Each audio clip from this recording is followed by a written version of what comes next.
سفر بھی کر رہے ہوتے ہیں لوگ، دنیا کا کاروبار بھی جاری رہتا ہے ہنگامہ حیات میں۔ لوگ کہتے ہیں کہ جی جہاز میں سوار ہوئے ہیں، ایک جگہ سے سوار ہوئے، چلیے وہاں پر آپ حالت روزے میں تھے، اب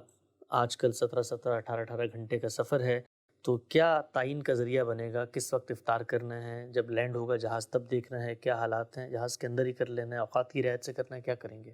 اب تو بڑی آسانی ہے اس میں، ہر جگہ جہاں پر لوگ پرواز کر رہے ہوتے ہیں انہیں بتایا جا رہا ہوتا ہے کہ زمین پر کیا صورتحال ہے، تو جو زمین کی صورتحال ہو اس کے لحاظ سے وہ افطار بھی کریں، اس کے لحاظ سے وہ سحری بھی کر لیں، وہ بتائی جا رہی ہوتی ہے، یعنی اس میں کوئی ابہام نہیں ہوتا۔ یہ تو کسی زمانے میں شاید مشکل پیش آتی ہے، اب تو لمحے لمحے کے بارے میں معلومات ہو رہی ہوتی ہیں، بلکہ اسکرین پر آ رہی ہوتی ہیں عام طور پر، پوچھیں تو بتا دیا جاتا ہے۔ آپ کے ہاتھوں پر بھی گھڑیاں بندھی ہوئی ہیں، ہاتھ میں موبائل بھی موجود ہوتے ہیں، تو وہ معلومات حاصل ہوتی ہیں جو کچھ بھی ہمیں چاہیے۔ تو زمین کے احکام ہی جاری رہیں گے کیونکہ ہم فضا میں معلق ہیں، البتہ کسی دوسرے خطے میں چلے جائیں تو پھر وہاں کے احکام کے تحت روزے رکھیں گے، اسی کے تحت نماز پڑھیں گے۔ اچھا، ہم سب ویسے تو یہ بڑا ایک دلچسپ سی چیز ہے، لیکن بعض لوگ اعتراض کرتے ہیں دین اسلام کے مختلف احکامات پہ، تو وہ کہتے ہیں اب تو لوگ خلا میں بھی جا رہے ہیں، راکٹوں میں جا رہے ہیں، اور اب تو سفر شروع ہو گیا چاند کی طرف بھی باقاعدہ،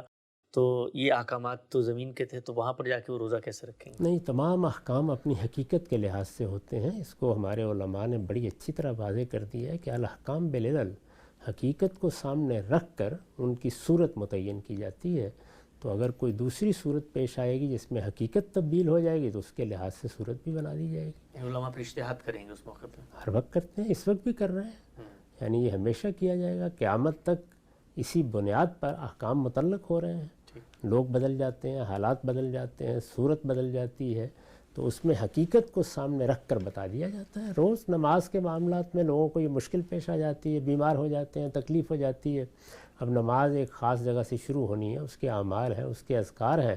بعض اوقات وہ کسی چیز کو بجا لانے کی پوزیشن میں نہیں رہتے، تو کیا ہوتا ہے پھر اس میں بتایا جاتا ہے کہ اب آپ اس کو اس صورت میں ادا کر لیجئے، اب آپ اس کو اس صورت میں ادا کر لیجئے۔ اسی طرح قبلے کی تعین میں یہی صورتحال پیش آتی ہے، اب جہاز اڑ رہا ہے، معلوم نہیں ادھر جائے گا، معلوم نہیں ادھر جائے گا، تو اب آپ کیا کریں گے وہاں پہ؟ تو یہی طریقہ اختیار کریں گے کہ ایک بار اللہ تعالیٰ کی طرف رجوع کر کے نماز شروع کر لیں گے، اس کے بعد پھر جدھر بھی جہاز اڑ رہا ہے، جدھر بھی سواری جا رہی ہے، تو یہ سب چیزیں اب بھی روزمرہ زندگی میں پیش آتی ہیں، تو اس میں یہ اصول بتا دیا گیا، اور اس اصول کو خود قرآن نے سمجھایا ہے، اس کی مثالیں دی ہیں کہ اصل چیز کیا ہے، اس حکم کی حقیقت، اس کو سامنے رکھا جائے گا،